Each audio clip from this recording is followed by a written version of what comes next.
চলে এসেছি বন্ধুরা আবার একটা ভিডিও নিয়ে তোমাদের সাথে শেয়ার করতে।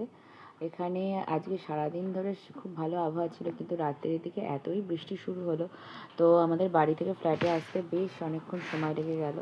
তো যেটা 10 মিনিটের রাস্তা সেটা ফ্ল্যাটে আসতে প্রায় ঘুরে ঘুরে ঘুরে ঘুরে 20-25 মিনিট লাগলো। অ্যাকচুয়ালি রাস্তায় প্রচণ্ড জল জমে গেছে, তো সেই জন্য যে রাস্তাগুলোতে জল না জমেছে সেইগুলো দিয়ে আসতে হলো, সেই জন্য সময় লাগলো। কালকে আমার মেয়ের ড্রয়িং পরীক্ষা আছে, তো সেই জন্য ওর আর কি আগের দিন সব ঘুম ভেঙেছে আর কি, আগের দিন ড্রয়িং প্র্যাকটিস করতে হবে। এতদিন বলে বলে ওর ড্রয়িং প্র্যাকটিস কর কিছুতেই করবে না। তো আজকে রাত্রিবেলাও আর কি না ঘুমিয়ে এখন ড্রয়িং প্র্যাকটিস করছে। ওকে একটা সিনারি এবং একটা ফ্রুট বা ফ্লাওয়ার যা হোক কিছু আঁকতে হবে, তো সেই এখন নিয়ে বসেছে আঁকা। আমি একটু দেখিয়ে দিলাম ওকে। এই দেখো এখানে বৃষ্টি একটু থেমেছে, কিন্তু রাস্তা ভিজে ভিজে দেখতে পাচ্ছ, মানে রাস্তা পুরো ফাঁকা হয়ে গেছে, এত বৃষ্টি হয়েছে রাস্তা ফাঁকা, খুব দু একজন লোক দেখা যাচ্ছে। তো আমি মোটামুটি এসে জানলার সামনে দাঁড়ালাম, আর তোমাদের সাথে একটা শেয়ার করি। দেখো আমার জবা গাছটার অবস্থা, হঠাৎ করে জবা গাছটা কীরকম পাতাগুলো নেতিয়ে গেছে, জল দিচ্ছি কিন্তু তবুও কিছু হচ্ছে না। তোমাদের যদি কোনো উপায় জানা থাকে কী করে জবা গাছটাকে আবার সতেজ করবো, সেটা একটুখানি আমাদেরকে বলো। আর তারপর ও আঁকতে লাগলো, আমার হাজব্যান্ড চান টান করে এলো, ও রাত্রিবেলাতে চান করে ফ্রেশ হয়ে নেয় আরেকবার। আর আমি এখানে চুল টুল বেঁধে নিলাম, বেঁধে নিয়ে কালকে ও ড্রয়িং এক্সামের জন্য যে দরকারি জিনিসগুলো, যেমন বোর্ড, পেন্সিল, রবার, কালার এগুলো লাগবে, এগুলো একটা প্লাস্টিকে ঢুকিয়ে নিলাম। এটা ওর আই কার্ডটা পরে যেতে হবে। তো এইসবগুলো রেডি করে নিচ্ছিলাম।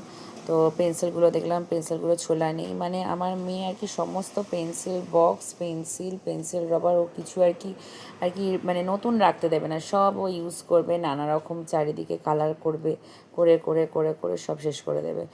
আর 2-3 দিন ধরে জামা কাপড়গুলোকে সমানে দিয়ে যাচ্ছি এখানে, কিন্তু ঠিক সন্ধ্যের দিকে বৃষ্টি এসে এসে পুরো ছাটেতে আবার ফার্দার ভিজে যাচ্ছে, ওই জন্য আবার রাত্রিবেলা ঘরের মধ্যে এসে মেলে দিলাম। কালকে ননদের বাড়িতে পুজো আছে, সত্যনারায়ণ পুজো, তো আমরা বিকেলের দিকে যাব ঠিক করলাম, আমি হাজব্যান্ড এবং মেয়ে, কারণ সকালের দিকে যেতে পারবো না, মেয়ের ড্রয়িং কম্পিটিশান আছে। তো এই কম্পিটিশান নয়, পরীক্ষা আছে, সেই জন্য তো এই জামাটাই পরবো ঠিক করলাম, আর মেয়েরও ওই জামাটা পরবে। আর সকালবেলার দিকে তো যাওয়া সম্ভব হচ্ছে না। আর তার সাথে ও ড্রয়িংয়ের সাথে আমাদেরও স্যার একটা ওয়ার্কশপ রেখেছেন আর কি, মানে মায়েদেরকে আর কি টাইম পাসের জন্য। তো আমি কিছু কিছু আমার যা কালার ছিল সেগুলো ব্যাগে ভরে নিলাম।